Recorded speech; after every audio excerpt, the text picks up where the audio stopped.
mencionamos el miedo durante la visualización y miedo los movimientos a la cabeza.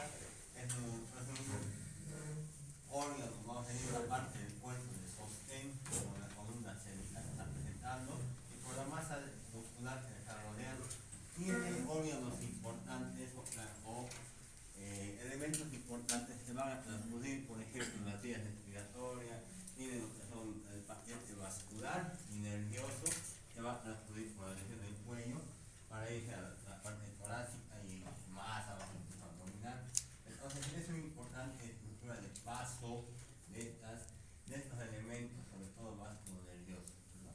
Si hablamos de la anatomía del cuello, cuando ustedes recuerden, ¿no? Ya debido avanzar, solamente recordar. Hablamos de la anatomía del cuello y tenemos que dividir ese cuello en partes, ¿no? Podemos hablar, por ejemplo, cuando hablamos del cuello, de una parte ventral o una parte, la parte delantera del cuello, es la cara ventral, ¿no?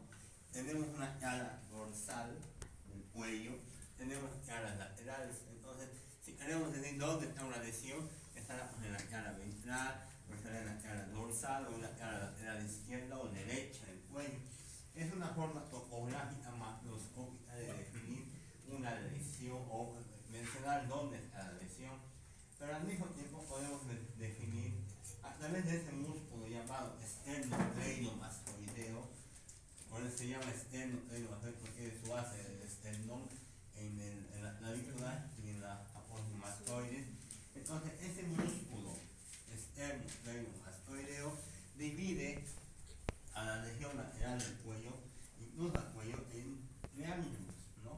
Un triángulo posterior y un triángulo anterior. En cada uno de estos triángulos hay estructuras, hay elementos que básicamente se subdividen incluso en triángulos más pequeños que nos pueden ayudar a definir el lugar de la lesión o elementos encontrados, ¿no? Entonces, pero esto es más meramente anatomía que estamos recordando solamente, ¿no? Si hacemos la inspección del cuello, tenemos que observar de frente, lateral, de perfil, de atrás, o sea, tienes que observar todo, ¿no? Es lo mismo cuando hacemos la valoración de la cabeza e incluso ahí del cuero cabelludo. No vamos a ir aquí adelante solamente, tenemos que ir atrás, a los lados, a todos lados, a investigar, porque sigue el cuero cabelludo en todo. Lo mismo en el cuello. Cuando hablamos de cuello, no se meramente miren la parte de adelante, la parte ventral, y ya siempre miren toda la totalidad del cuello, ¿no? Este es un examen semiológico completo. Lo primero que hacemos es una inspección. La inspección es mirar, ¿no? Al margen de los signos de cada enfermedad, podemos ir mencionando, ustedes ya saben, tenemos la inspección, ¿no? Entonces, tenemos que ver la forma, la longitud y la simetría. La forma es cilíndrica, ¿no? Tiene una forma cilíndrica prácticamente, y esta debería ser la forma. La longitud, cuello mediano, cuello corto, cuello largo, sobre todo en pacientes longilíneos, habíamos hablado, es el largo, y en los brevilíneos es el corto, ¿no? Entonces, eso está, como les decía en un momento, sujeto al examinador. Sin embargo, es una forma de mencionarnos la característica de un cuello en sí. Algunos otros detalles, bueno, la simetría tiene que ser todo igualito, ¿no? Tiene que ser igual al lado izquierdo, igual al lado derecho, eso es simetría. Podemos valorar lo que es la piel, ¿no? Y ver este collar de Venus, que sobre todo aparece en las mujeres, porque no es de aspecto patológico, no es algo benigno que va apareciendo y normal. Tenemos que valorar al paciente cuando valoras el cuello en posición sentado, en lo posible, ¿no? Puede ser en el punto dorsal de un paciente internado, pero tenemos que ver el cuello de la parte dorsal más, entonces se requiere la posición sentada. En visualización es medio difícil, no lo vas a poder valorar así tan fácil en el cuello. Es mejor el paciente sentado si tenemos consultorio sobre todo, ¿no? Lo que vamos a hacer en el cuello es inspección, lo que estamos viendo, palpación, y se puede hacer la ocultación, enseguida les voy a decir que el paciente se puede hacer. Algunas enfermedades, ya ahí ya tenemos lo normal, forma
no va a poder realizar estos movimientos y va a generar una especie de compresión a ese nivel. Eso genera cervicalgia o dolor en el cuello y produce también cefalea.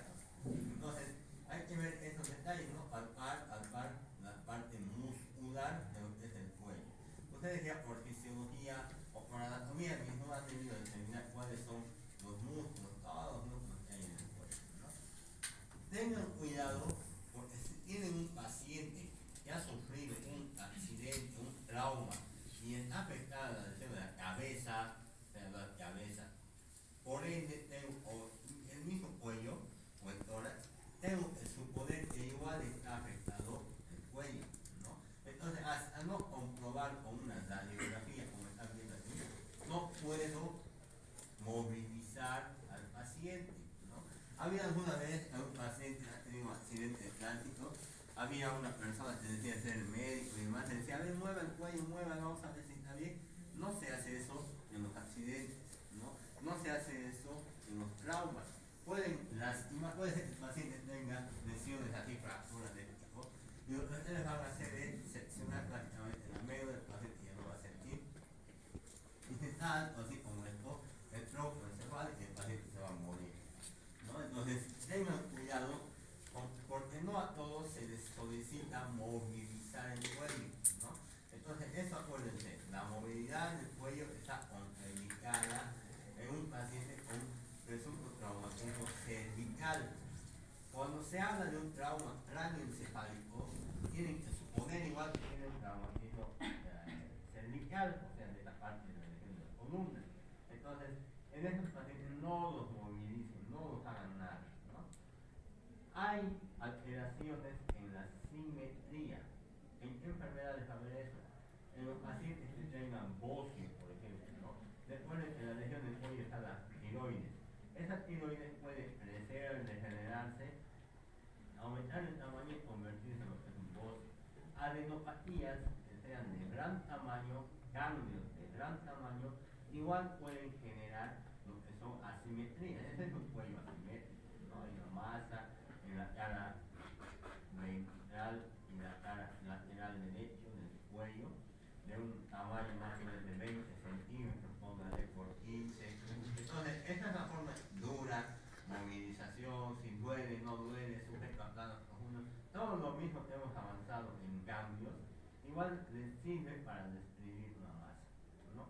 Entonces, eso es lo que hay que definir cuando tenga un paciente con bocio. Esto no necesita palpar, a simple inspección ya podemos ver esta masa, ¿no? No necesitamos palpar como les digo, eso es la inspección, ¿no? Entonces, este ya es un cuello con asimetría, este ya es un cuello que tiene asimetría, ¿no? Ven un cuello así, no es normal ese cuello, ¿no? Hay enfermedades,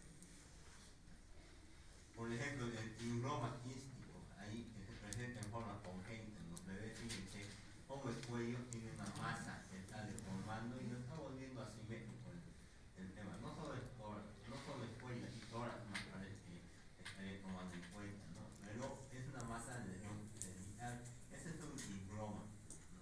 Esto generalmente son patologías congénitas. Cuando llegan a pediatría, ojalá puedan ver algo, pero por lo general no les muestran, ¿no? Porque no es algo común, algo que aparece.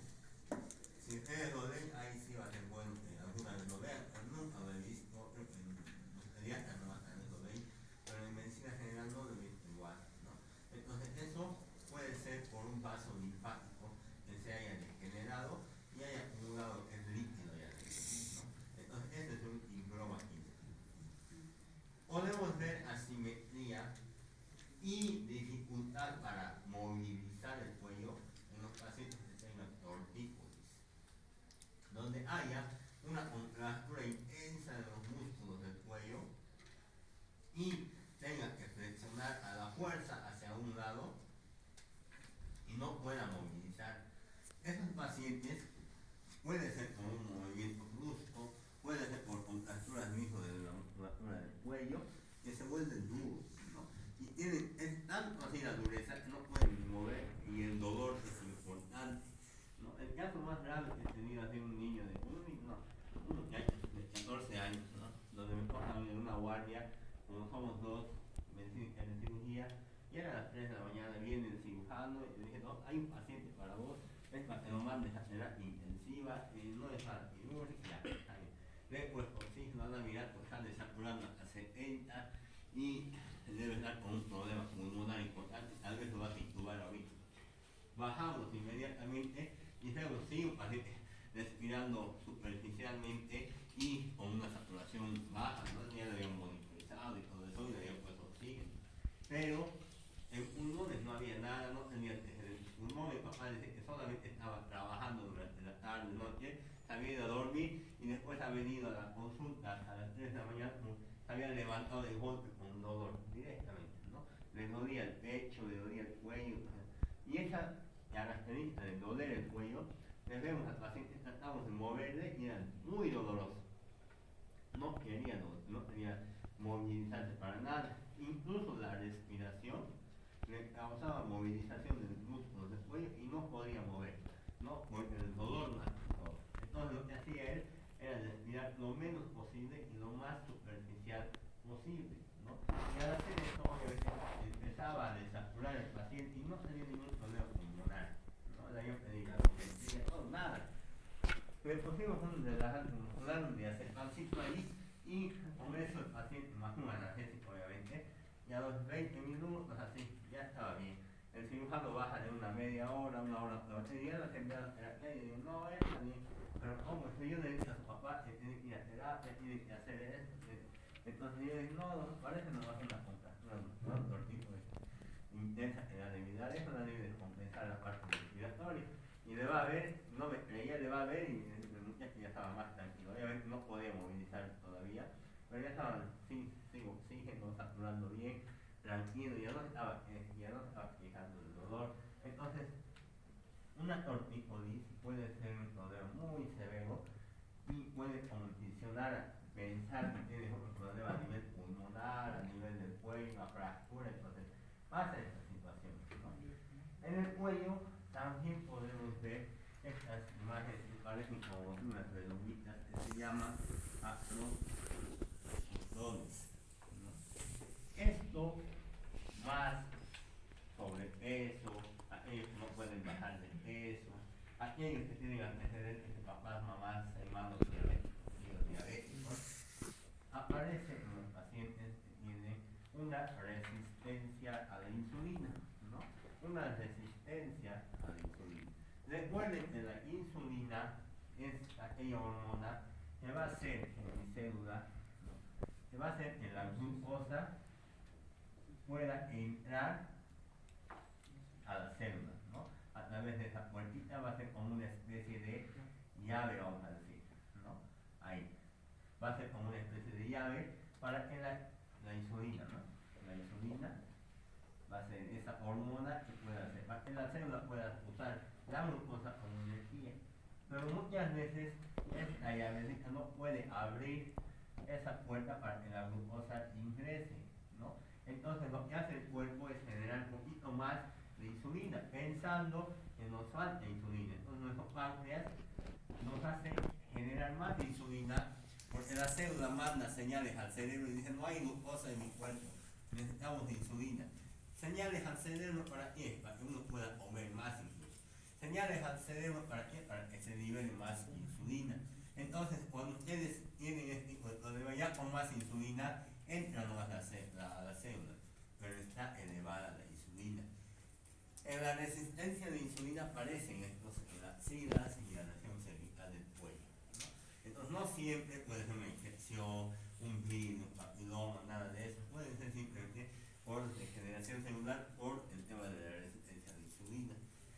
Cuando tenemos ese problema, solo pedimos en el laboratorio de sangre insulina basal, insulina postprandial, ¿no? Y vemos, hay un índice que se maneja y demás, y vemos si está elevado o no la insulina. Si está elevado, es una resistencia a la insulina y es un pasito para evitar a la diabetes, ¿no? Solamente con eso. Miren eso y está el laboratorio, no necesitan más, conocimiento, no necesitan muchas cosas más como hacer estudios de resonancia, nada. Solo es un estudio de sangre en la mañana y en la tarde, así como la azúcar, para ver si tiene o no resistencia a la insulina. Entonces, si encuentran un paciente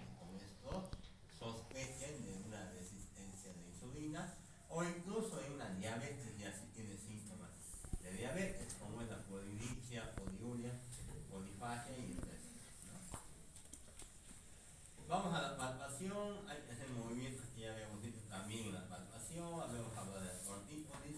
En la palpación ustedes también van a palpar los ganglios, ¿no? Todos esos ganglios, yo creo que todo el mundo sabe, ¿no? Todo el mundo sabe palpar los ganglios, hay el video cada uno, ¿no? Los que no hay también deben saber porque han debido ver de sus compañeros sus videos. Vamos a volver a revisar a ver si necesitamos la nota o no, aunque han eliminado. Entonces, tienen ya el manejo de cómo palpar. La mayoría de los videos que he visto saben cómo palpar, ya han logrado palpar. Entonces no es necesario ya aprender a palpar y es necesario buscar todos estos ganglios en todas las regiones del cuello. No se vayan solamente a la cervical, no anterior o bien a los ganglios cervicales. Vayan también al submentoniano porque eso también es considerado ganglio del cuello, ¿no? Y el supraclavicular. Ahí tenemos el famoso ganglio de Virchow. Voy a volver a contar el examen y vamos a ver, y estoy seguro que van a volver a no defenderme, ¿no? También llamado ganglio de Croisier, ganglio centinela y también, ¿no? ¿Cuál es la característica de ese ganglio? Se encuentra en la región supraclavicular izquierda, ya hemos hablado, tiene el tamaño de una cereza o un huevo de paloma, puede ser indoloro y duro, o sea, no les duele, solo palpan eso, ¿no? Y es durito. Se percibe mejor al final de una inspiración profunda. Metes aire y ahí es donde se siente mejor este ganglio, ¿no? Entonces, generalmente ese ganglio aparece en enfermedades neoplásicas del tubo digestivo, sobre todo en el estómago, ¿no? Podemos palpar otras adenopatías en todo el cuerpo, hay ganglios, habíamos dicho, internos y los externos en la región del cuello. No siempre un ganglio es un problema de neoplásico. Puede ser una infección, puede ser una inflamación y otras enfermedades incluso autoinmunes. Hay muchas de las causas por las cuales un ganglio puede crecer, ¿no? Como es. En el tema de los ganglios, cuando aparece un ganglio, ahí están viendo uno, y empieza a ulcerarse, como están viendo en este paciente, tiene un centro, al medio es como un grano de acné, ¿no? Pero grande, ¿no? Tiene al medio un orificio que está ulcerándose y está perdiendo sustancia. Eso se llama esprófula o esprofulodermia. Ahí tienen otro ganglio, hay dos, ahí incluso, que uno de ellos se está empezando a ulcerar, ¿no? Eso es una esprófula. Ahí tienen donde está, o esprofulodermia, como dice aquí. Eso se puede ver y sospechar severamente en los pacientes que podemos pensar que tiene tuberculosis ganglionar en ese paciente, ¿no? Se sospecha de tuberculosis ganglionar. Recuerden que la tuberculosis es ¿la tuberculosis qué es? ¿Un parásito o un virus? ¿Un virus? ¿Qué dices vos? ¿Un virus o un parásito? Una bacteria, pues. Otras confundidas. Entonces, la tuberculosis, al ser una enfermedad netamente, así como decir pulmonar, muchas de las veces hace eventos extrapulmonares, o sea, que afecta ganglios, meninges, articulaciones, pericardios, tiene muchos lugares peritoneo donde puede estar la tuberculosis, no necesariamente es el pulmón, y no necesariamente ese paciente va a tener problema en el pulmón, puede ser que directamente aparezca en un ganglio, ¿no? Hay muchos de los pacientes, ejemplo, ya vamos a ir al oncológico ahora, que tienen estas adenopatías, y eso aparece en la enfermedad del cáncer, ¿no? Allá, en el oncológico. Pero a veces tienen 5 años y no, ya están prácticamente sin la enfermedad, o sea, 6 años y sin enfermedad. En algún momento aparece un ganglio y ya se asustan, hacen tomografía, todo. ¿Por qué? Porque puede ser que la enfermedad del cáncer esté volviendo a aparecer. ¿Qué hacen? Hacemos estudio o una biopsia, es decir, sacamos el ganglio y lo mandamos a analizar. Y muchas veces no sale nada de cáncer, pero sale la micobacteria, ¿no? Una tinción, ¿qué tinción se usa para tuberculosis? Gram. Gram no se usa. Cienniense, ese se usa. No es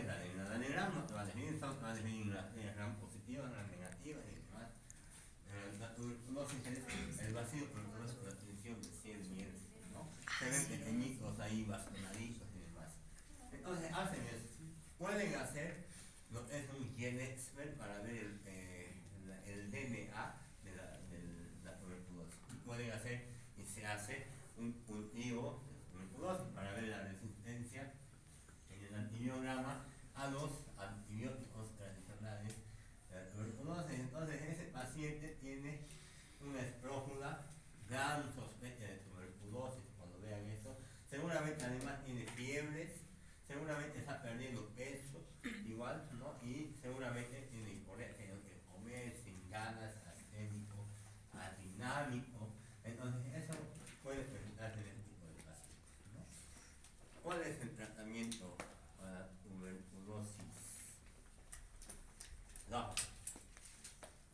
¿Cuál es el tratamiento para tuberculosis?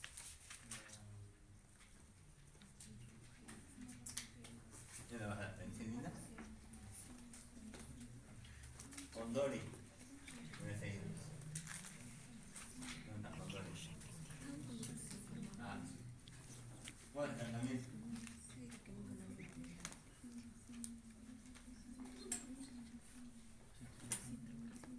¿Cuál es? Se trata con rifampicina, isoniazida y camptopril. Isoniazida.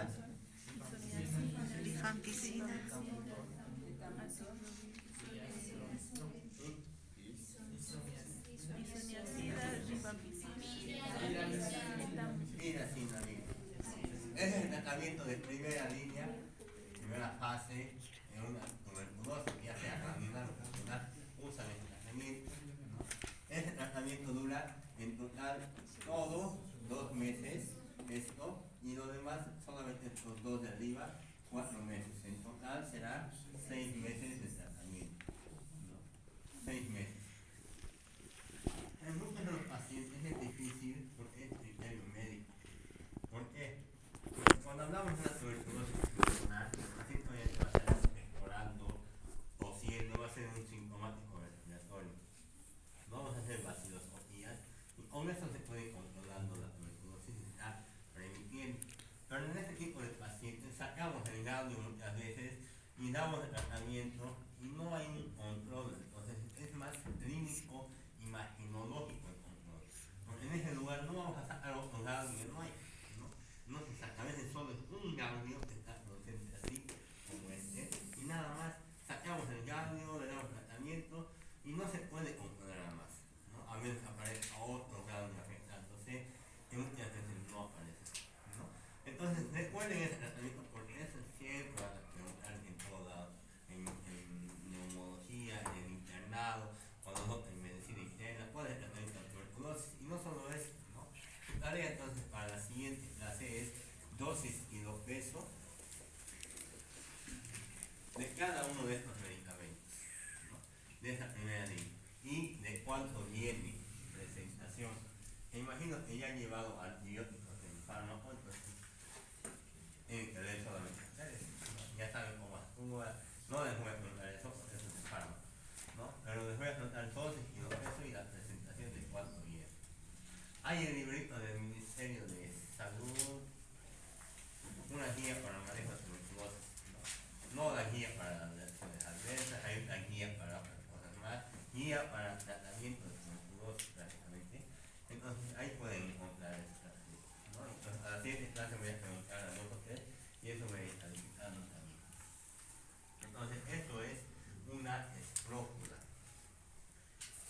Podemos observar el sistema o la parte vascular venosa, las venas. En las venas ahí tenemos la yugular, ¿no? Esa no generalmente no debería verse. Hay algunos pacientes que están con tos, están con ejercicio, se puede ver en un momento, pero normalmente no se debería ver, ¿no? Y menos si un paciente está en posición parada o en microestación, no debería ver. El decúbito dorsal a veces sí se ve, ¿no? Por el aumento de la presión y demás, pero el paciente está parado, no debería verse. ¿Por qué? Porque obedece a la presión. Lo que está llegando al corazón tiene una determinada presión, 12 a arriba de eso no puede haber algo más, o sea, no puede haber congestión de sangre. Por eso cuando uno está parado, de ahí, de la aurícula, hasta 8 a 12 centímetros de agua será pues ahí sí. Entonces ahí sí tal vez se ve la yugular de algunos. Pero cuando uno se echa, ya pues empieza a subir un poco más esa presión.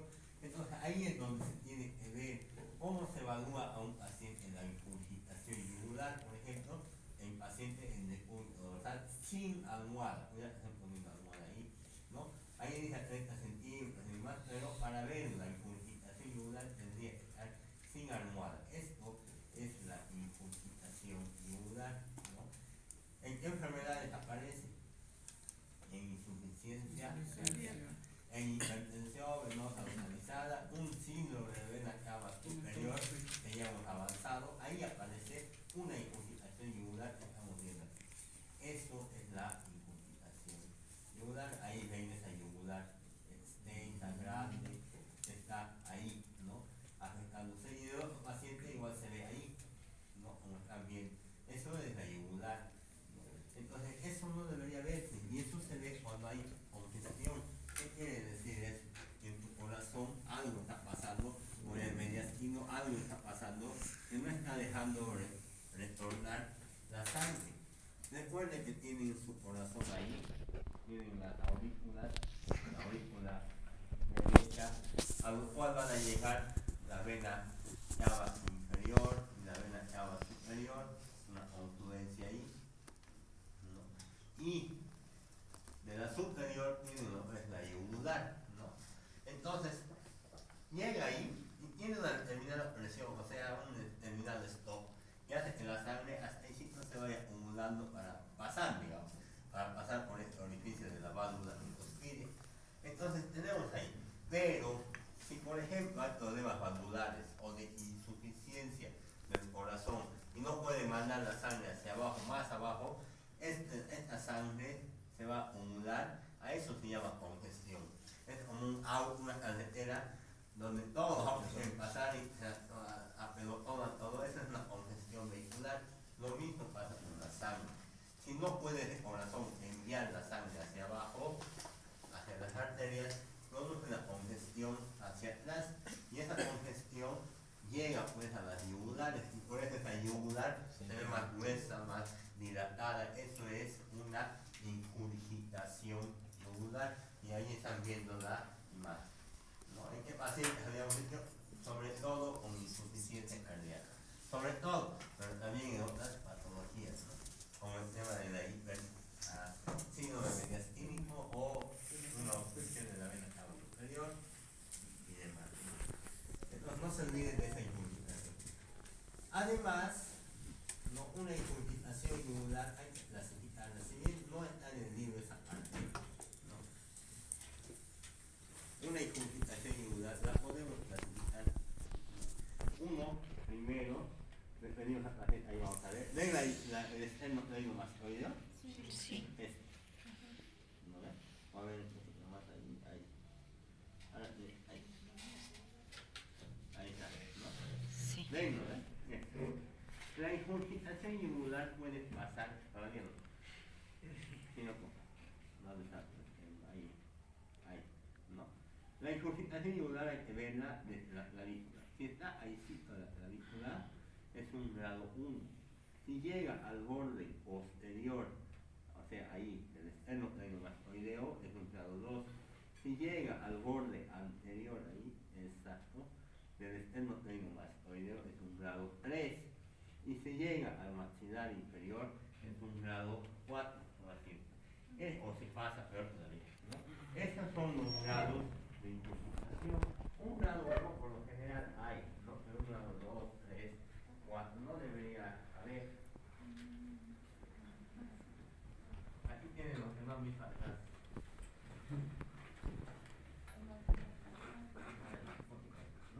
¿Ven? Esta es la el esternocleidomastoideo. Grado 1 de incurgitación es cuando pasa la clavícula que está ahí, hasta ahí. Grado 2 es cuando llega al borde posterior del esternocleidomastoideo. Grado 3, borde anterior del músculo. Y grado 4 puede 4 grados de incurgitación yugular. Cuando vaya siempre a ver una incurgitación, ya lo en grados, a mí me sirve para ver si tiene o no problemas para ver la evolución. Porque obviamente a este paciente yo le voy a mejorar la parte del corazón, le voy a mejorar la parte del síndrome de vena cava superior, le voy a mejorar la enfermedad. Entonces esa incurgitación igual tiene que mejorar y descender, ¿no? Lo más que se puede. Entonces una parte de la evolución me ayuda a determinar el grado de incurgitación yugular. Podemos usar en pacientes con insuficiencia cardíaca o sobrecardiados la maniobra de reflujo hepatoyugular. Esa maniobra de reflujo hepatoyugular, por ejemplo, es para ver si el paciente tiene una congestión ahí guardada. Entonces, ¿qué hacemos? ¿Qué hacemos para ver esto? Vemos si va a ser insuficiencia, pero ¿cómo hacemos? La palma de la mano agarramos a nivel de hipocondrio derecho, o sea, ahí el hipocondrio derecho. ¿Saben lo que es el cuadrante, no? Epigastrio, mesogastrio y hipogastrio. Hipocondrio derecho izquierdo, flanco izquierdo derecho y fosa ilíaca derecha, fosa ilíaca izquierda. A nivel de hipocondrio, pongo mi mano queriendo palpar el hígado sobre todo, ¿no? Y exprimir el hígado, ¿no? Se supone que un paciente congestivo, ese hígado está cargadito de sangre. Entonces, si yo hago esto, 30 segundos, seguramente esa sangre va a ir al corazón, ¿no? Va a querer llegar al corazón, pero al no poder pasar el corazón, se va a incurgitar, ¿no? Eso es la maniobra del reflujo hepatoyugular. Y esta maniobra, por ejemplo, también se ve en los pacientes con insuficiencia cardíaca o algún tipo de congestión venosa, ¿no? No se olviden de eso. La parte arterial, podemos palpar la parte arterial, ¿no? Todos los puntos arteriales ya hemos avanzado. Y lo que se palpa en el cuello es la parte de la arteria carótida, ¿no? Ya habíamos enseñado cómo palpar y todo eso. Hay algunos signos, vamos a ver la insuficiencia cardíaca cuando avancemos cardíaco mañana, ¿no? Donde tenemos signos de Muset, ¿no? ¿Han visto en TikTok un perrito haciendo así? ¿No? Así, ha sido viral en un tiempo. Ese es el clásico signo de Muset. ¿Por qué? Porque mueve la cabeza al ritmo del corazón. Late el corazón y lo estás moviendo así, ¿no? Ese es un signo. Hay el signo de la Dolphy, donde tu vida así se completa y está al ritmo del corazón. El Pinky, por ejemplo, uña se vuelve el ojo blanco al ritmo del corazón. O sea, son signos de valvulopatía, por ejemplo, ¿no? Y ese es un signo que también podemos ver por la flexión del cuello, más que todo, el signo de Muset.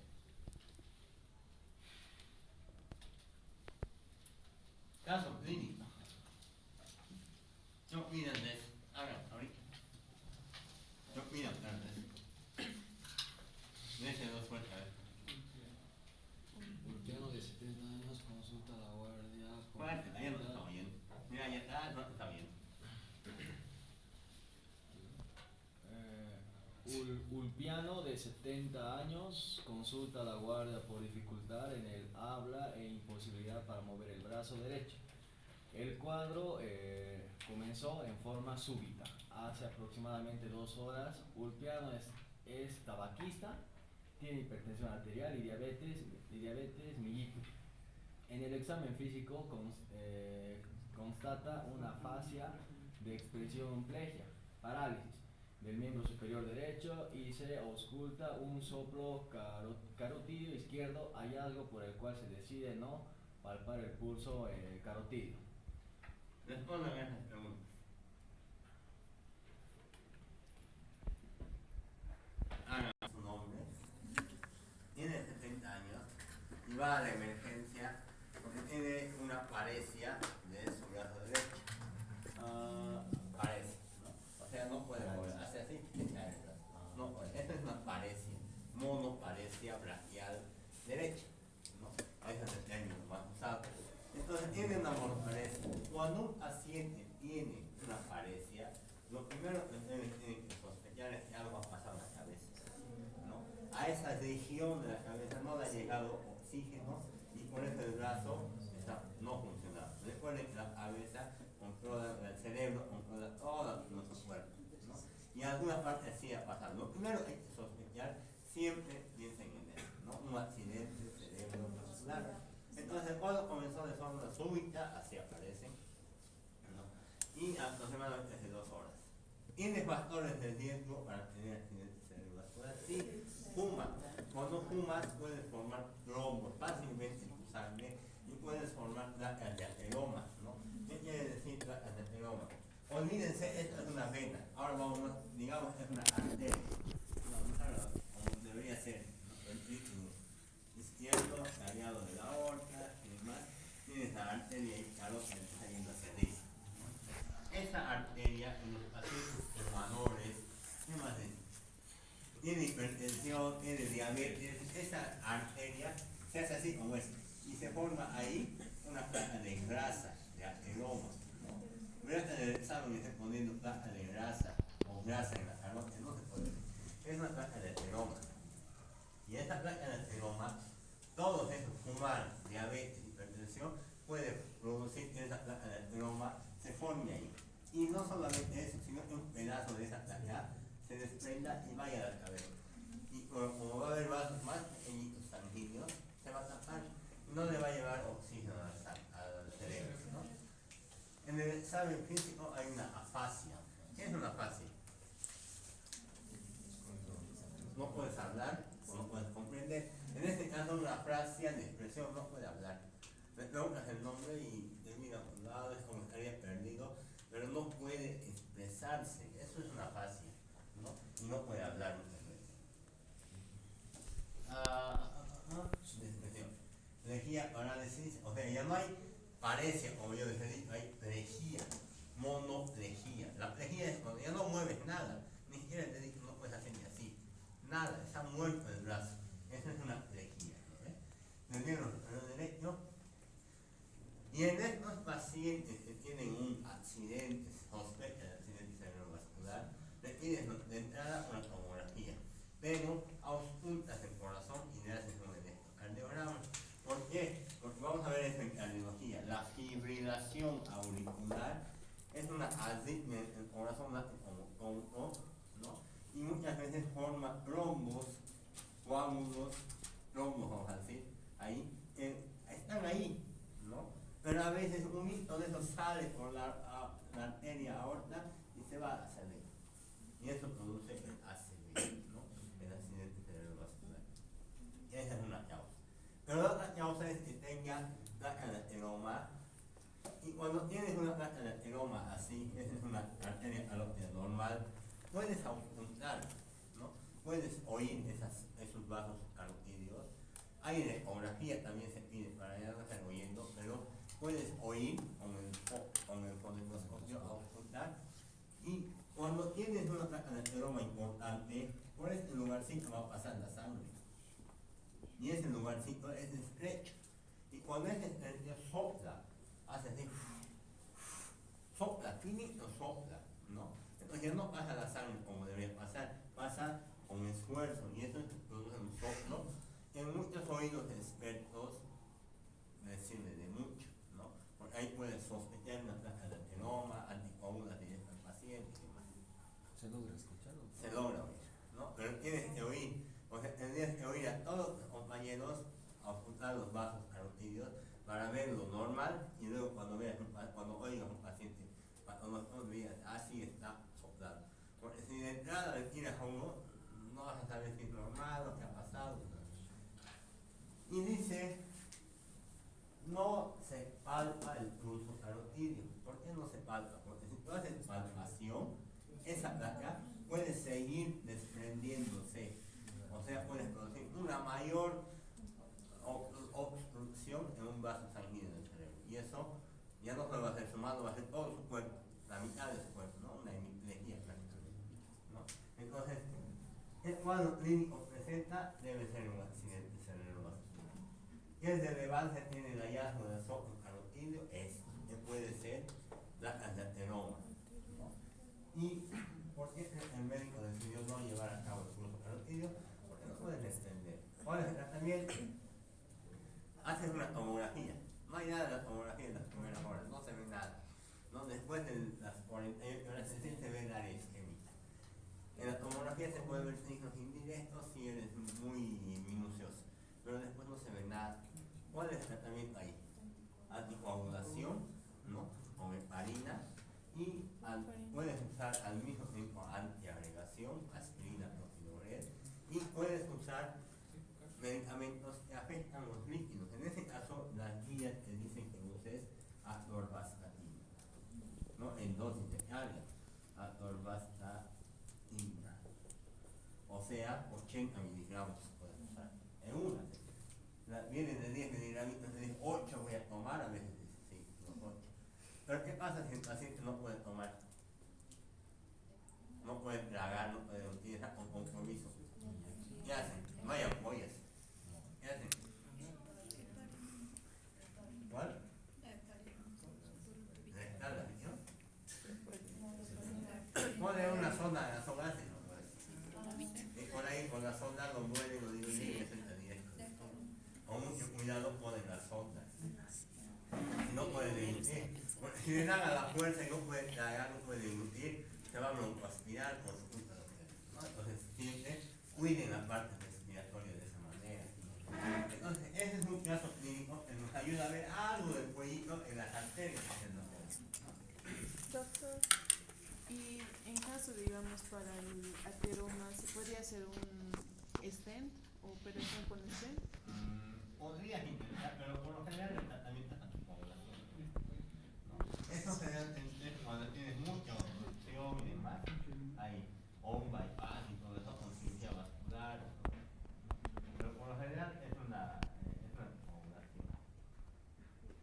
Para ver las estructuras del cuello por dentro, fíjense, lo que se ha tocado durito es el cartílago tiroides. Lo de abajito es el cartílago cricoides, ¿no? Ahí está. Tiroides es el más grande, ¿no? Que están pasando ahí. Cricoides es el de abajo. Abajo de eso está la glándula tiroides. Esa glándula que libera las hormonas tiroideas, ¿no?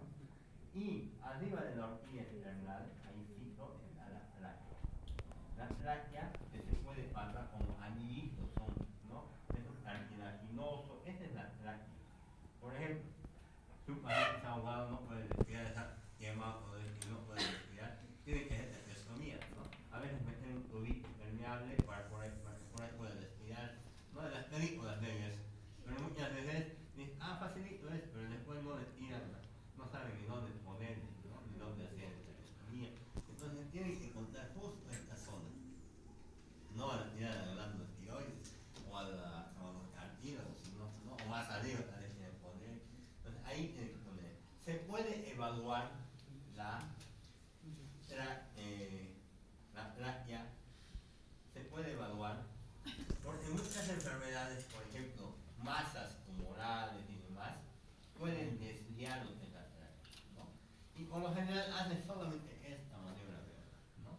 Por lo general tratan de mover, ¿no? Movilizar lo que es la tráquea. En el día está que movilizar la tráquea. Donde tenemos la horquilla external, arriba del cuello, aquí está la horquilla external. La unión es la horquilla external, donde están las dos clavículas ahí. Aquí sí puede estar la tráquea, ¿no? Ahí. Lo que pueden hacer es hacer con los dos dedos y tratar de movilizar así, ¿no? O mover a un lado un poquito ahí, mover a otro lado un poquito ahí.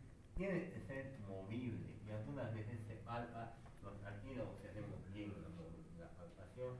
Tiene que ser movible, porque a veces hay un tumor ahí, no se dejan mover o lo adhieren, entonces ahí es mucho cuidado, ¿no?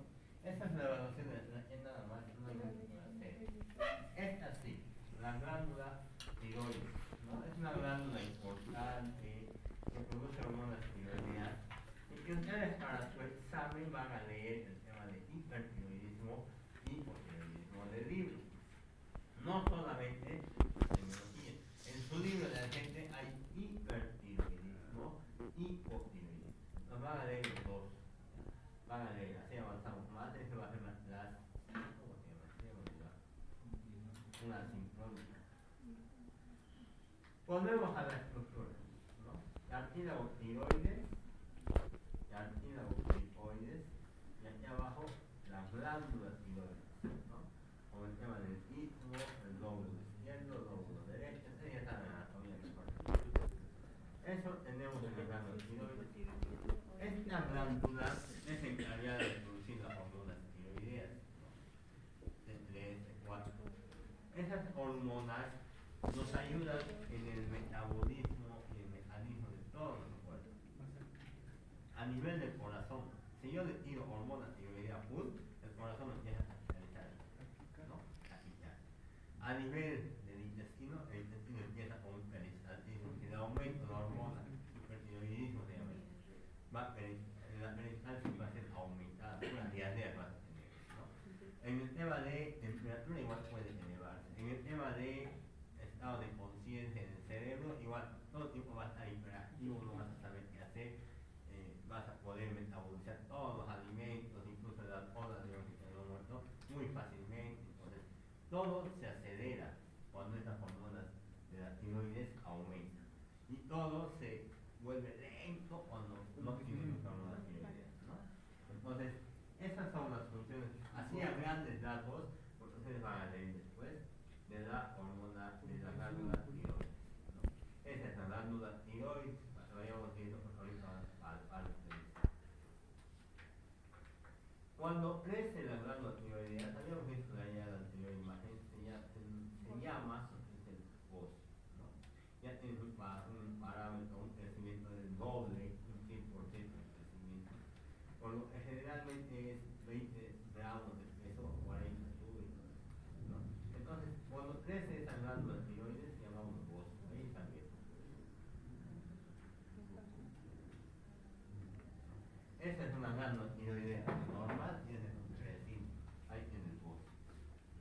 Puede haber nódulos, puede haber masas, puede haber todo ahí. Puede crecer con hipertiroidismo, con hormonas aumentadas, o puede crecer con hormonas disminuidas, o con hormonas normales incluso, ¿no? No te va a afectar en nada de esto, entonces puede ser con diferentes.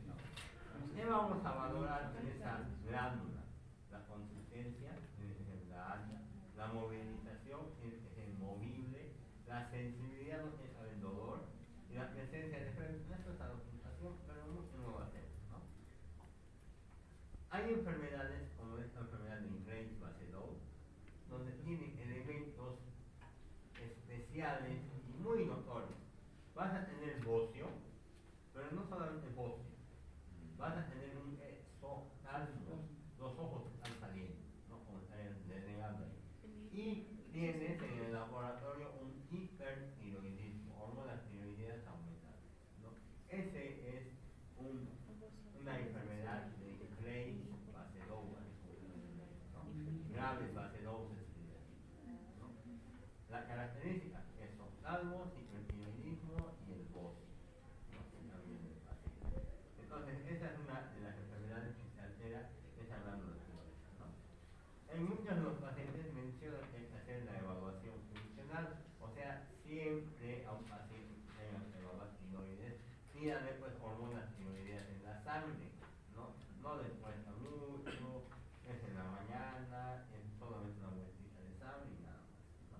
Y eso se les van a leer en el libro, prácticamente, por eso va a estar analizado, preguntas de hipertiroidismo, hipotiroidismo. No explicamos porque son patologías que en teoría ya deberían saber, tanto por fisiología, por fisiopatología, y si no han leído, deberían ahora decir, pero ya tendrían que ir aprendiendo eso, ¿no? Hacemos la inspección de lo que es la glándula tiroides, no el bocio, ¿no?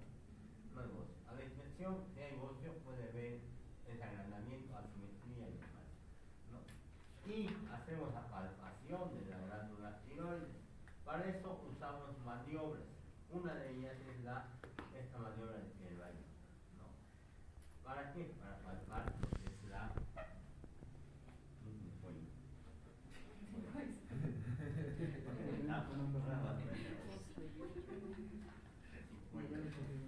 ¿Quiénes son los sin cuello? Yo si no. Primero, lo que hacen es quitar el cartílago y hoy lo que hacen es parar hagan un poquito más adelante. Se paran detrás del paciente y las manos, los dedos pulgares tienen que estar ahí atrás. Y con estos dos dedos tienen que palpar o ubicar la zona de palpación. Y con 2 o 3 dedos pueden hacer las palpaciones de los lóbulos de la tiroides. ¿Cómo hacemos el tema? Agarramos aquí atrás, buscamos nuestra zona y tenemos allá el cartílago tiroides, ¿no? Aquí tienen, a ver, levanta un poquito. Tienen el cartílago tiroides, aquí abajito está el tiroides. Ahí ponemos en el cartílago tiroides el dedo índice, ¿no? Esto no está en tu libro. Y en la horquilla externa ponemos el otro dedo medio. Hacemos lo mismo con el otro lado, ahí, y juntamos los dedos ahí, ¿no? Ahí, en medio de ese triángulo, aquí en esta zona, está la glándula tiroides. Entonces lo que yo hago es empezar a soltar y palpar, ¿no? No estoy haciendo fuerte, no estoy molestando y puedo palpar si hay nódulos, puedo palpar si hay tumoraciones, crecimientos y demás. Al margen de eso, le digo al paciente, trague saliva, traga. Y ahí se va a sentir que se eleva, ¿no? Entonces tiene que elevarse. Si no se elevaría, ¿cómo así? Si no se elevaría, está fijado a un lado, y puede ser una masa que le esté fijando, o alguna otra cosa que le esté fijando, y no deja movilizar esto, ¿no? Esta es la maniobra de Elbaí. Viendo ahí la primera. Esta, ¿no? Que les he enseñado ahorita. Esta es la maniobra de Elbaí.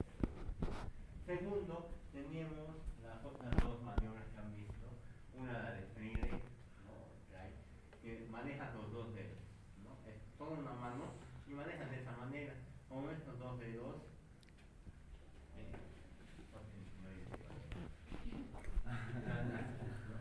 Ahí tienen cartílago tiroides, aquí tienen cartílago tiroides, y directamente vamos a la zona de la glándula. Agarramos con este dedo y por lo general lo que hacen es un poquito presionar ahí y con esto estoy palpando, ¿no? Y palpando, y con otra mano lo mismo hacemos, y palpando, ¿no? Esa es la maniobra con una sola mano que estamos presentando. Y la otra es la de la I, ¿no? Donde tenemos las dos manos incluso para palpar. Estás igual de frente al paciente y en vez de hacer así, palpas con una empuja o con esta o con esta y con otra vas palpando, ¿no? Es lo mismo que el otro, pero solamente usas las dos manos ahí y vas palpando y de la misma manera te trae saliva, ¿sabes?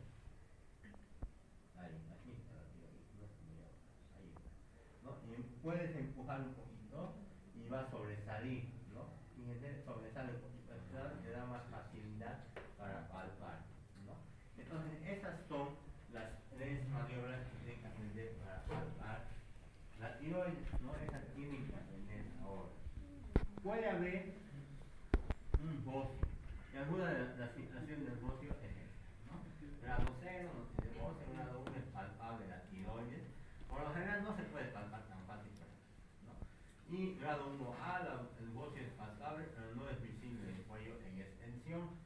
El bocio palpable en el grado 1B, el bocio es palpable y cuando extiendes el cuello así, se puede ver, ¿no? El grado 2, el bocio es visible o el cuello el bocio es normal.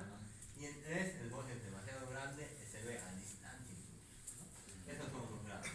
En muchas oportunidades el bocio crece hacia adentro, como están viendo en esta imagen, ¿no?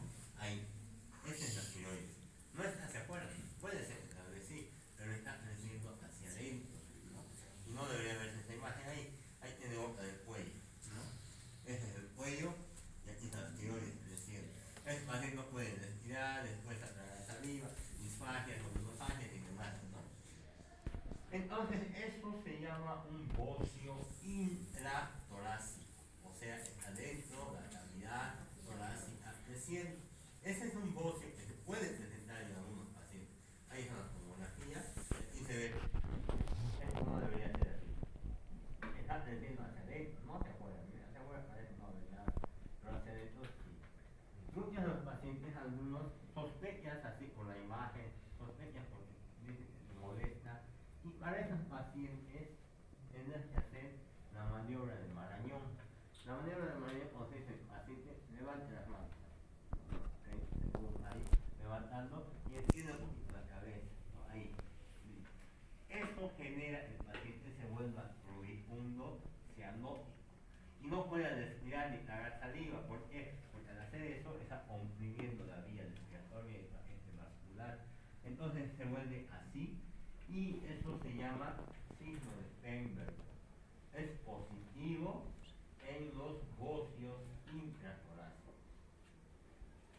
Maniobra de Marañón, signo de Feinberg. Otro caso clínico. Analicemos. Mirta tiene 62 años. Consulta por una disnea de esfuerzo. Hace ejercicio, hace un movimiento, se agita, se cansa y demás. Palpitaciones, el corazón hace así, palpitaciones, que aparecieron de manera casi simultánea hace un mes ya. Desde cierto tiempo atrás o antes, había notado pérdida de peso, fuerzas y de fuerza, ¿no? Astenia. A pesar de su buen apetito y o sea, comida normal, no estaba bajando de peso, ¿no? Y no estaba haciendo ejercicio ni nada, ¿no? A pesar de su buen apetito, tenía nerviosismo, que no había antes, ansiedad, tenía diarreas frecuentes y un ligero temblor, ¿no? Y eso es otro signo de un hipertiroidismo, ese temblor fino, no es así, ¿no? Es así, finito. ¿Y cómo te das cuenta? Agarras una hoja, ¿no? Cualquier hojita de diamita, le dices al paciente hágame así, cierre los ojos y le pones la hoja así. Empieza a temblar, no podría ser finito. Empieza a temblar finito, ¿no? Así, finito. No es así, no es así. No es finito, no se tiene así. No se puede, no puedo hacer tan finito, pero es finito. Eso es una forma de identificar el temblor fino y que si relacionamos con todos estos síntomas, sospechamos de hipertiroidismo, ¿no? Entonces ahí tienen un paciente, ya de entrada es hipertiroidismo.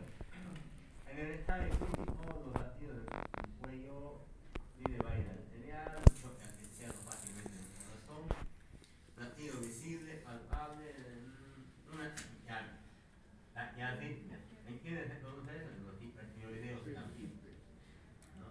Un primer ruido intenso, tiene un soplo sistólico presente, un caldo pulmonar, y el pulso era amplio, ceder, con completa irregularidad, la presión arterial aumentada igual a la sistólica.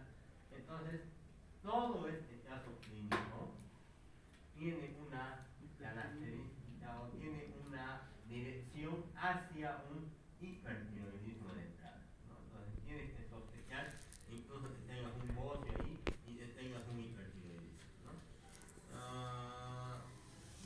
Eso, ese es el caso clínico, ¿no? A eso me refería porque hay pacientes que vienen con diarrea y no siempre es la diarrea una infección, que vienen con el tema de taquicardia y no siempre es el problema del corazón, vienen con ansiedad, nerviosismo y a veces le dicen, está loca o está preocupada, está estresada, puede ser hipertiroidismo, ¿no? Entonces ahora ya estamos empezando a mencionar que las enfermedades no solo están en una sola región.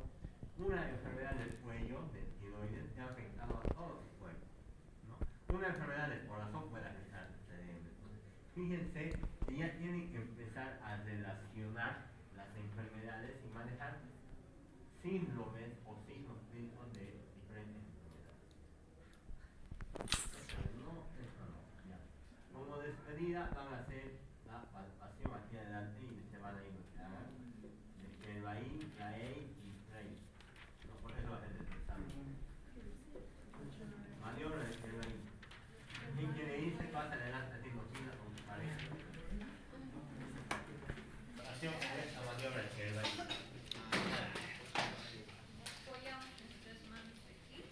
Los pulgares en lo posible unidos a la región cervical o la región dorsal del cuello. Luego, en la horquilla external. La horquilla external está hacia abajo. Esta es la horquilla external. ¿Os quieres adelantar? Vamos a pues. Oye, vean, no te muevas vos. Soltale esta mano. Ahora si quieres, venga adelante y al adelante. dos veces. La horquilla externa. Esta es la horquilla externa. Aquí hay un huequito. Esta es la horquilla externa. ¿Ya? Ahí pones el dedo del medio. Y segundo, un poquito más hacia arriba. Aquí es el cartílago tiroides. Abajo de eso está el tiroides. Ahí pones el otro. Y ahí tienes que formar un triángulo. Esa sería la gana. No es triángulo, ¿no? Es rombo. No. Ahora sí puedes volver a tu lugar. Esto ya está fijo, ¿no? Con estos otros dos dedos, ahí. Las uñas puedes ya, ahí. Ese triángulo es el lugar donde está la glándula tiroides, sobre todo en su parte superior, es el lomo, perdón. Ahí. Entonces lo que hacemos es soltar el dedo del medio y empezar a palpar ahí, ¿no? Con las dos manos. Esto no va así ahí. Pero con el dedo del medio empiezas a palpar. No está tan al medio, ¿no? Está ahí.